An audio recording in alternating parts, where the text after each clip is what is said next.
nomes valorosos aqui, e o Jonas vai vir aqui falar essa poesia de Silvino Neto, Quanto Preciso Aprender. É um diálogo, tá? A paz de Cristo para todos.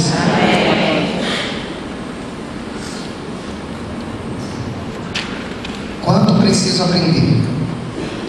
Se quando fui examinado para o ministério da palavra, o concílio fosse composto de crianças, confesso que tenho dúvidas se seria ou não aprovado. A vida é uma escola e não livro de concílios. Hoje são meus filhos, meus pequenos e grandes teólogos, que me cercam de perguntas e respostas. Papai, como é o osso da alma? A alma não tem osso, ora. Como é que então no céu a gente vai ficar em pé? É a flor da alma, é a flor tem alma. Não. Por que então ela nasce e morre? O mundo tem a forma de Jesus? Não. Mas Jesus não está em todo lugar? Papai, eu acho que nós somos como árvores. Cada vez que nós erramos, perdemos um de nossos ramos. Mas, quando pedimos perdão, Deus faz nascer um novo ramo no coração. Pai, eu agora entendo. Não foi a mamãe que fez a comida, foi Deus quem fez. E cada vez que deixamos comida no prato é como jogar fora um pedaço de Deus. Eu só tenho 4 anos, mas quero me batizar no dia 35 de janeiro. Pois bem, meu filho, o que é batismo? Batismo é fazer Deus um pouquinho alegre com a gente. Crianças, quero ser humilde o bastante para torná-las em meus braços e em abraços, dizer a todo instante: obrigado, meus pequenos teólogos, pelos nossos diálogos, pelas nossas curiosas perguntas e preciosas respostas que me fazem pensar, que me fazem lembrar e ver que não estou diplomado e quando preciso aprender. Obrigado. Essas palmas pro Jonas, que veio assim na bucha, né? O pessoal do Ministério Infantil está acostumado a pegar assim, né? Não, faltou fulano, vai lá você. Tem que se virar nos 30, não é não? E a palmas pro Silvino Neto também, o pastor Silvino Neto, que fez essa poesia falando dos filhos, né? Muito interessante. E ele, diplomado, teólogo, pastor, termina dizendo isso, né? Quero ser humilde bastante para tomar as crianças em meus braços, em abraços, dizendo todo instante obrigado, meus pequenos teólogos, pelos nossos diálogos, pelas suas curiosas perguntas, preciosas respostas que me fazem pensar, que me fazem lembrar e ver que não estou diplomado e quanto preciso aprender. Que bonito essa coisa de um pastor, né? Mas, na maioria das vezes, o adulto costuma subestimar a capacidade espiritual das crianças e também subestimar a capacidade espiritual daqueles que trabalham com as crianças. Se você trabalha com criança, meu amigo, minha amiga, minha irmã, você não sabe nada, porque você poderia estar fazendo outra coisa, liderando jovens, ensinando para adultos, cantando, tocando. Se você está lá trabalhando com as crianças, é porque você não sabe fazer outra coisa. E eu já passei por isso, na minha igreja, o pessoal me chamando para cantar no louvor. Eu falei, eu não quero. Aí eles voltavam, como é que tá lá? Não quero. Já falei, tenho coisa melhor para fazer. Ficar lá com mais? Mas muitas pessoas, eu sei disso, na igreja, que me veem lá com as crianças, não dão nada, falam assim, ela tá lá, ela canta com as crianças, deve ficar fazendo gracinha com as crianças, né? Acho que eu não sei muita coisa de Bíblia, de nada, que trabalho com as crianças. O meu pai passou por isso, né? Uma pessoa foi cumprimentá-lo e falou assim: pastor Antônio Jonas, o senhor é um desperdício. Por que, irmãos, um desperdício? Eu sou bem casado.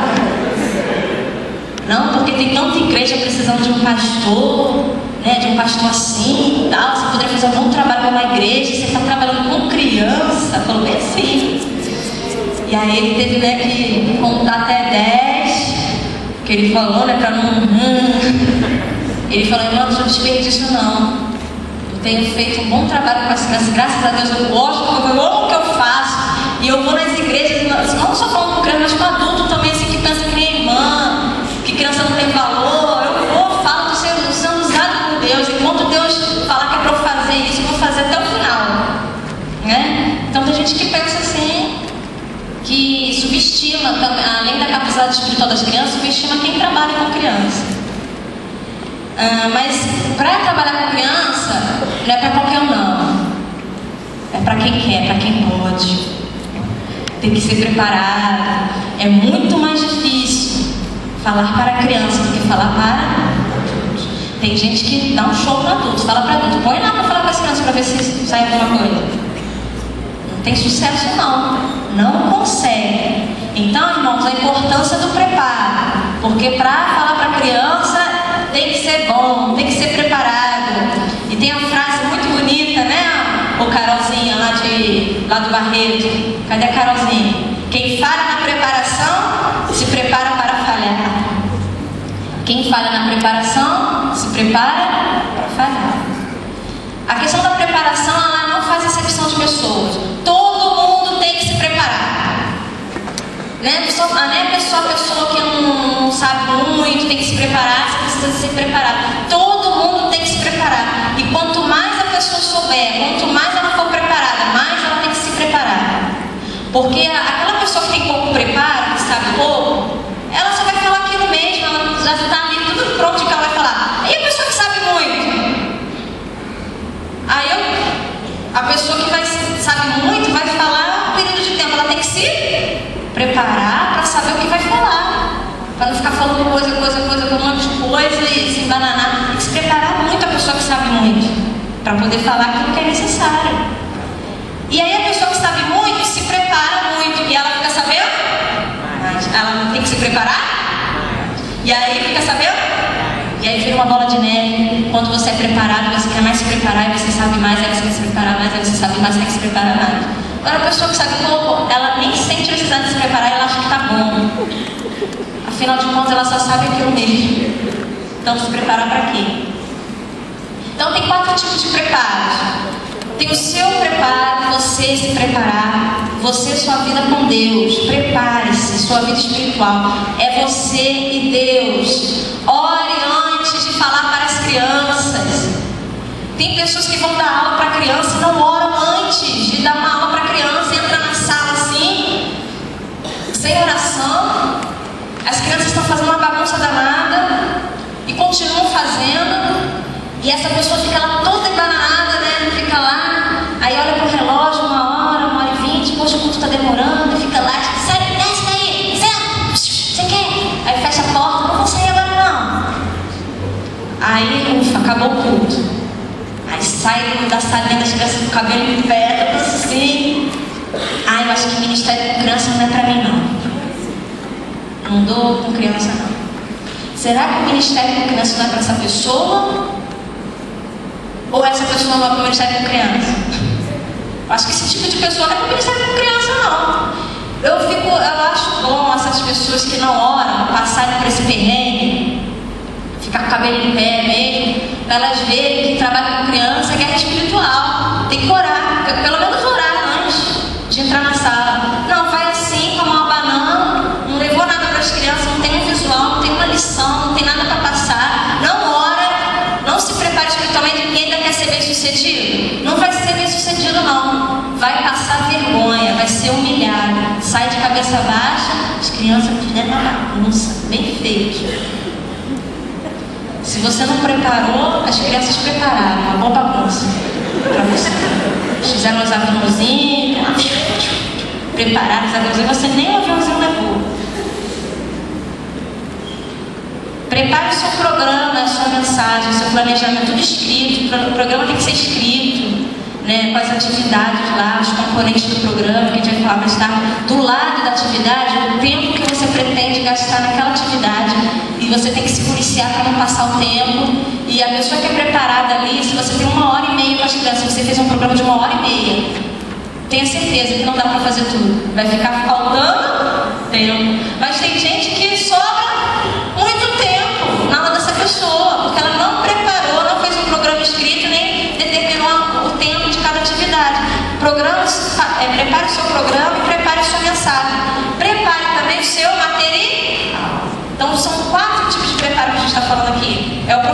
preparar, ele está preparado para dar uma aula de Bíblia, aula espiritual, ele tem que estar preparado espiritualmente. É ele preparar o plano de aula dele, o programa, depois do programa, o plano de aula, ele tem que preparar o material para aquela aula. E depois de preparar o material para aquela aula, ele tem que preparar o local onde vai ser o culto. Tem que preparar o ambiente para receber as crianças, cadeirinha, arrumar tudo. As crianças não vão ter dificuldade de cultuar a Deus e de aprender num ambiente desorganizado, num ambiente que não propicia culto. Então são 4 tipos de preparo, porque às vezes a pessoa está preparada num aspecto só. Às vezes a pessoa é muito preparada espiritualmente, mas ela tem dificuldade no planejamento. Às vezes a pessoa ela tem facilidade no planejamento, porque ela é pedagoga, ela não sei o quê, mas ela não é preparada espiritualmente. E não confunda a pedagogia lá na faculdade tal com o ministério infantil dentro da igreja. 2 coisas totalmente diferentes. Ministério é diferente de magistério. O que você faz lá fora não quer dizer que na igreja vai fazer a mesma coisa. Mas com criança o pessoal cisma que é o pedagogo que tem que liderar o ministério infantil. Não tem nada a ver. Não tem nada a ver. Lá fora a pessoa pode ser presidente de uma empresa e na igreja ela vai varrer o chão. Lá fora ela pode varrer o chão, na igreja é o presidente. É ou não é? Só porque a pessoa é um professor universitário na faculdade, na igreja ele é o líder dos jovens? Por que a pessoa que é professor de criança na escolinha não é? Não dá preparação específica à pedagogia lá de fora. Você tem que fazer um curso específico para o Ministério com Crianças. Eu estou falando isso porque a minha área é pedagogia também, tá? Pessoal pedagogo, não estou falando mal dos pedagogos, pelo contrário, eu vou engrandecer os pedagogos são ótimos, excelentes, a melhor profissão do mundo. Mas pode acontecer uma coincidência de você na igreja trabalhar com criança lá fora também. Mas não estou falando que é fato. Isso é verdade, não é que é a mesma coisa não. Então, gente, planejamento. Tudo em nossa vida se torna mais produtivo através de um planejamento, quando se planeja. Não é diferente quando se trata de um culto infantil. O planejamento é um processo que visa determinar a direção a ser seguida para alcançar um resultado desejado. E aí aquela reunião pedagógica, né? Será que é isso? Qual o currículo que nós vamos usar? Né? E aí esses conhecimentos podem ajudar, esses conhecimentos pedagógicos, mas não é tudo. Ao planejarmos, temos possibilidade de evitarmos erros e teremos mais chances de alcançar o objetivo, se tiver estabelecido o objetivo, né? Por exemplo, se o nosso objetivo é levar crianças a cultuarem a Deus, no planejamento nós vamos ter oportunidade de buscar os meios para chegarmos a esse objetivo. Vamos prestar atenção nos seguintes objetivos. 3 objetivos principais para o culto infantil acontecer. Por que tem culto infantil? Nós estamos buscando a salvação das crianças, o crescimento de crianças que já receberam Jesus. E nós estamos também buscando a oportunidade de serviço para essas crianças que já receberam Jesus e para outros crentes. O culto infantil dá a oportunidade de serviço para os crentes da igreja. Gente, tem muita gente na igreja que não faz? O que está esperando? Vamos lá trabalhar. Culto infantil. O culto infantil gera oportunidade de serviço para os crentes. Então as pessoas precisam saber que elas podem servir a Deus no ministério infantil, mas elas precisam saber o que rola lá. Às vezes ela pensa que rola só bobeira, que é só para professor, pedagogo, quem fez pedagogia, que é só para mulher, que é só para quem gosta. Não é para só quem gosta de criança, não é só para quem fez pedagogia. É para quem ama a Deus. E é para quem quer servir a Deus, é para quem quer ser obediente a Deus. Ministrar as crianças, evangelizar a criança, é obediência à ordem de Jesus. Então quem vai lá ajudar no culto infantil, você está dando a oportunidade dessa pessoa obedecer a Deus, fazer o que ela tinha que fazer mesmo. Pregar o evangelho, como foi falado aqui, é nosso dever. É nosso dever. Você pode montar um quadro para passar para a equipe as informações da escala e temas. Isso faz parte do planejamento. Mas eu acredito que muita gente não faz isso. Só que o planejamento não é só isso. Fazer a escala e divulgar a escala. Tem ministério infantil que se resume a isso. Que o líder do departamento infantil ele faz isso. E ele ainda se julga, né? Fiz a escala, coloquei lá e ninguém apareceu. Não é só isso, isso faz parte do planejamento. Fazer uma escala, colocar as pessoas, dá um trabalhão danado. É ou não é?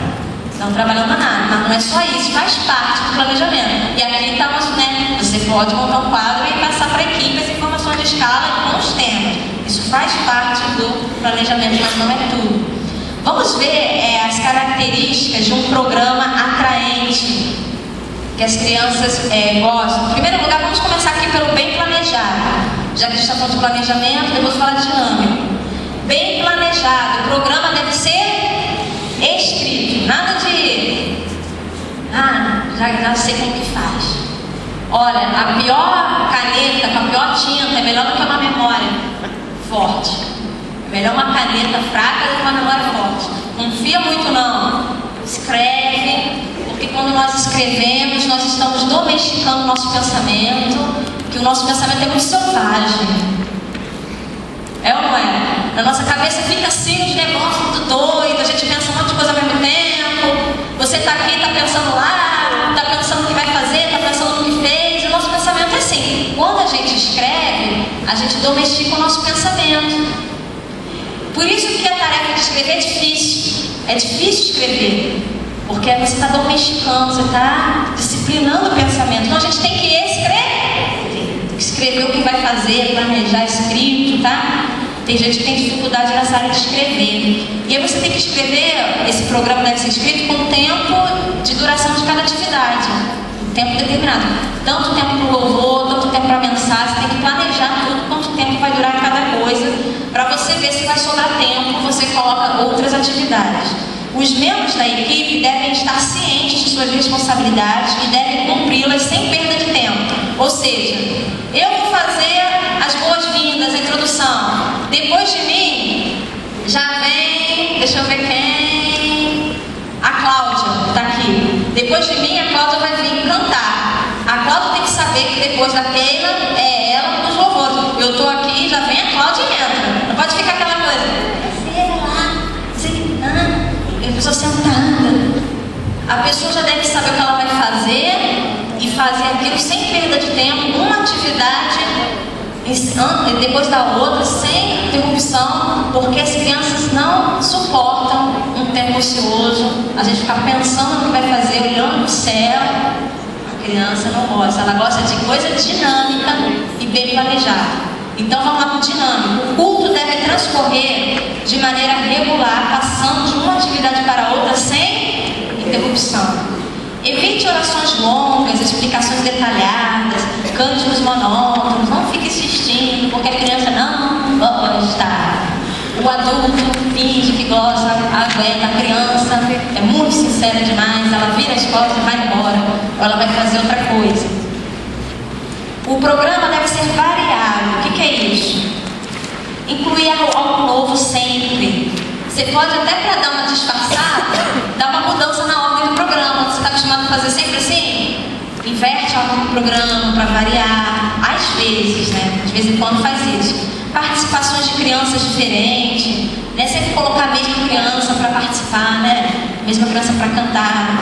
Música especial, alguém de fora vai vir cantar no culto das crianças. Um fantoche que veio fazer uma visita. Mas isso é de vez em quando. Se o fantoche for todo domingo, não tem graça? Uma lição surpresa. Fora a lição bíblica, uma outra lição moral, outra coisinha assim que leva